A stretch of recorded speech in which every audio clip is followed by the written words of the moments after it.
रवि हमेशा से पॉजिटिव इंसान था, साइंस पर यकीन करने वाला, भूत प्रेत को सिर्फ दिमाग का वहम मानने वाला। अगर कोई उसे डरावनी कहानी सुनाता तो वो हंसकर कहता, अरे भाई ये सब दिमाग का खेल है, भूत प्रेत कुछ भी नहीं होती। एक दिन ऑफिस में लंच के दौरान उसके दोस्त सौरभ ने डरावनी कहानी सुनाई। तुमने सुना है ना, शहर की बाहर वाली पुरानी हवेली के बारे में? रवि ने मुस्कुराकर कहा, हाँ वही ना, जहाँ लोग कहते हैं कि रात को चीखें सुनाई देती है। सब बकवास है। लेकिन सौरभ ने कहा, बकवास नहीं है रवि, वहाँ कई लोग गए लेकिन जो लौटे वो पहले जैसे नहीं रहे। विक्रम ने भी हाँ में हाँ मिलाई। मेरे काजी ने बताया कि उसने वहाँ किसी को देखा था, एक औरत जो हवा में तैर रही थी। रवि जोर से हंसता है, अरे भाई हॉरर फिल्मों से बाहर निकलो, मैं खुद वहाँ पर जाऊंगा और प्रूफ कर दूंगा कि ये सब मन ग्रंथ कहानियाँ हैं। शाम तक दोस्तों ने प्लान कर लिया कि वीकेंड पर वहाँ जाने का प्लान बनाया जाए। चलो देख लेते हैं भूत प्रेत का ड्रामा, रवि ने हंसते हुए कहा। लेकिन किसी को नहीं पता था कि ये सिर्फ एक मजाक नहीं रहने वाला था, कुछ ऐसा होने वाला था जो रवि की पूरी जिंदगी बदल देगा।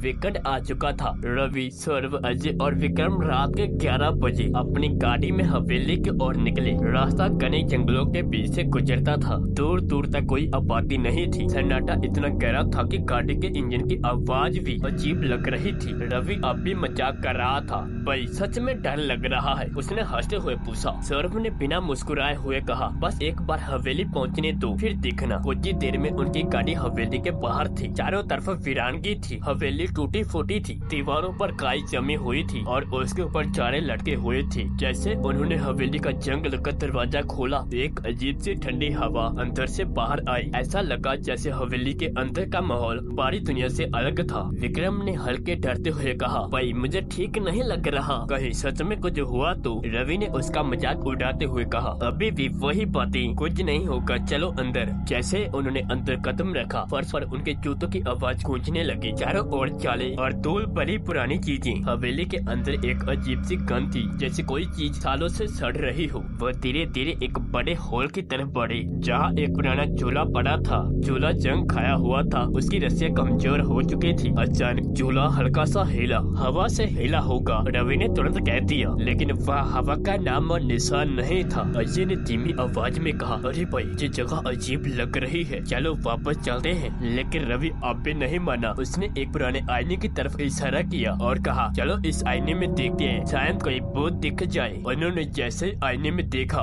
विक्रम जोकर पीछे हट गया। अरे भाई मेरी परछाई सही नहीं लग रही, रवि ने फिर हंसते हुए कहा, अरे भाई दिमागी खेल है। लेकिन जब उसने खुद आईने में देखा तो उसकी परछाई अलग होकर हिल रही थी। ये देखते ही रवि के चेहरे की हंसी गायब हो गई, उसकी परछाई अलग होकर हल्की हल्की हिल रही थी।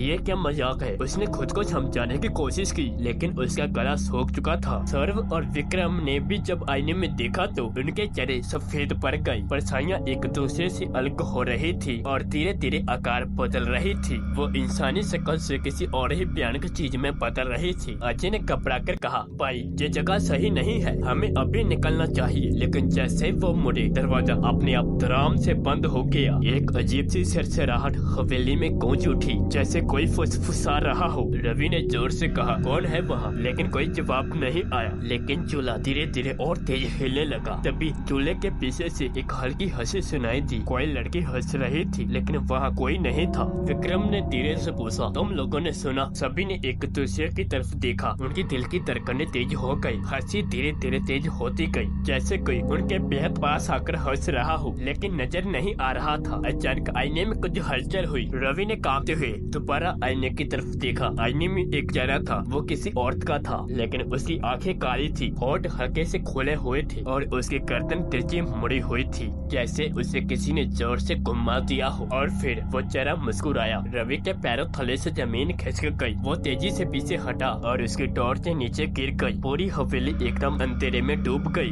अब हंसी बंद हो चुकी थी, लेकिन चारों को साफ महसूस हो रहा था, कोई वहाँ था जो उनको देख रहा था, जो धीरे धीरे उनके पास आ रहा था। विक्रम ने अपने मोबाइल की टॉर्च ऑन करने की कोशिश की, लेकिन स्क्रीन अजीब तरीके से झिलमिला रही थी, जैसे कोई उसे छू रहा हो। फिर अचानक रवि का किसी ने कंधा पकड़ लिया। रवि का शरीर शून्य पड़ गया। किसी ने उसका कंधा इतनी जोर से पकड़ा था कि वो हिल भी नहीं पा रहा था। पकड़ ठंडी थी, बर्फ जैसी ठंडी। वो धीरे धीरे कांपते हुए पीछे मुड़ा, लेकिन वहाँ कुछ भी नहीं था, भाई जहाँ से हमें निकलना होगा। अजय की आवाज घबराहट से कांप रही थी। सौरभ ने झटके से दरवाजा खोलने की कोशिश की, लेकिन जैसे वो किसी अदृश्य ताकत से बंद हो चुका था, तभी हवेली के अंधेरे में एक धीमी सी सरसराहट गूंजने लगी। फिर वो आवाज, तुम्हें लगा मैं नहीं हूँ। ये एक धीमी फुसफुसाहट थी जो ऐसा लग रहा था जैसे सीधे उनके कानों में गूंज रही हो। रवि ने जोर से चिल्लाया, कौन है, सामने आओ। अचानक विक्रम ने ऊपर की तरफ देखा और उसकी सांस अटक गई। अरे भाई ऊपर देखो, उसने कांपती आवाज में कहा। रवि ने जैसे छत की ओर देखा, उसका खून जम गया। वहाँ एक साया उल्टा लटक रहा था। वो किसी इंसान जैसा नहीं था। उसकी गर्दन घूमी हुई थी, उसकी काली खोखली आंखें रवि को सीधा घूर रही थी। फिर उस साये ने हल्की सी हंसी पड़ी और फिर धीरे धीरे नीचे आने लगा। सभी की सांसें थम गई। विक्रम दीवार से चिपक गया। अजय ने अपनी आंखें बंद कर ली। रवि अब भी जड़ खड़ा था। साया अब सिर्फ कुछ फीट की दूरी पर था। उसकी पतली हड्डियों से बड़ी उंगलियां हवा में कांप रही थी, जैसे वो किसी को पकड़ने वाली हो। फिर अचानक बत्ती गुल हो गई। पूरा कमरा गुप्त अंधेरे में डूब गया। अब सिर्फ चारों की तेज सांसें, दिल की धड़कनें सुनाई दे रही थी। फिर किसी ने रवि के कान में फुसफुसाया, अब मानोगी कि मैं हूँ। और तभी दिल दहला देने वाली चीख हवेली में गूंज उठी। चीख हवेली की दीवारों से टकराकर गूंजने लगी। रवि, सौरभ, अजय और विक्रम सभी ठंडे पसीने में भीग चुके थे। पूरा माहौल भारी हो गया था, जैसे कोई अदृश्य ताकत उन पर हावी हो चुकी हो। चारों अब भी गुप्त अंधेरे में खड़े थे। सिर्फ उनकी हड़बड़ाई सांसें सुनाई दे रही थी। वो कौन चीखा? सौरभ की आवाज कांप रही थी। ये तो रवि नहीं था और ना ही हम में से कोई। अजय ने धीरे से कहा। तभी अचानक जमीन पर किसी चीज के गिरने की आवाज आई। रवि ने अपने चारों ओर देखा, लेकिन कुछ भी नहीं दिख रहा था। उसने झट से मोबाइल की टॉर्च ऑन की,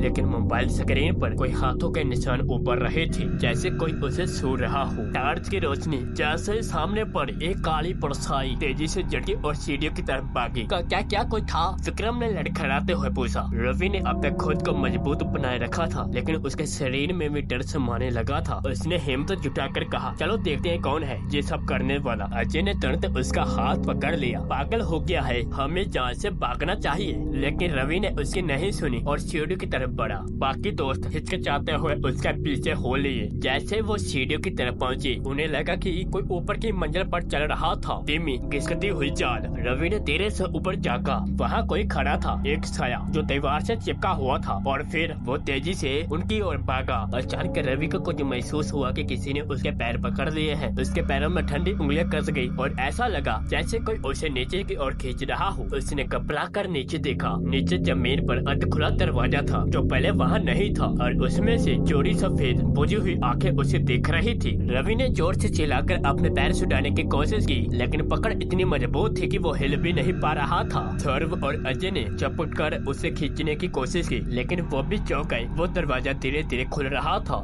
जैसे कोई उसमें से कोई बाहर निकलने की कोशिश कर रहा हो। फिर हवेली में एक औरत की भारी टूटी हुई आवाज गूंजी, रुक जाओ, अब तुम बच नहीं सकते। रवि ने अपनी पूरी ताकत से पैर छुड़ाने की कोशिश की, लेकिन वो ठंडी हड्डियां, उंगलियां उसे जमीन की ओर नीचे खींच रही थी। अजय और विक्रम ने उसका हाथ पकड़कर ऊपर की ओर खींचा, लेकिन ऐसा लगा जैसे कोई अंदर खींचने के लिए ज्यादा ताकत लगा रहा हो। सौरभ ने टॉर्च से दरवाजे के अंदर झाँका। वो एक तहखाना था, लेकिन जो वहाँ था वो इंसान नहीं था। वह जमीन पर एक बदनुमा साया बैठा था, जिसकी आंखें सफेद और खाली थी। उसकी हड्डियां उभरी हुई थी और वो अपनी जगह से हिले बिना रवि को घूर रहा था। जैसे ही टॉर्च की रोशनी उस पर पड़ी, उसकी गर्दन धीरे धीरे घूमने लगी। फिर उसका जबड़ा खुलने लगा और खुलता ही गया, यहाँ तक कि उसकी पूरी गर्दन पीछे की ओर मुड़ गई। भाई खींचो इसे, अजय चीख पड़ा। विक्रम और सौरभ ने अपनी पूरी ताकत लगाकर रवि को ऊपर खींचा। जैसे उसने पैर छुड़ाया, दरवाजा खुद पे खुद बंद हो गया। कमरा एकदम शांत हो गया, लेकिन तभी सीढ़ियों पर अजीब आवाजें। ऊपर की मंजिल से अब भी हल्की हल्की सरसराहट आ रही थी। वो आवाज तेज होती जा रही थी, जैसे कोई धीरे धीरे उनके पास आ रहा हो। अब और नहीं, हम जान से निकल रहे हैं, विक्रम ने जोर से कहा।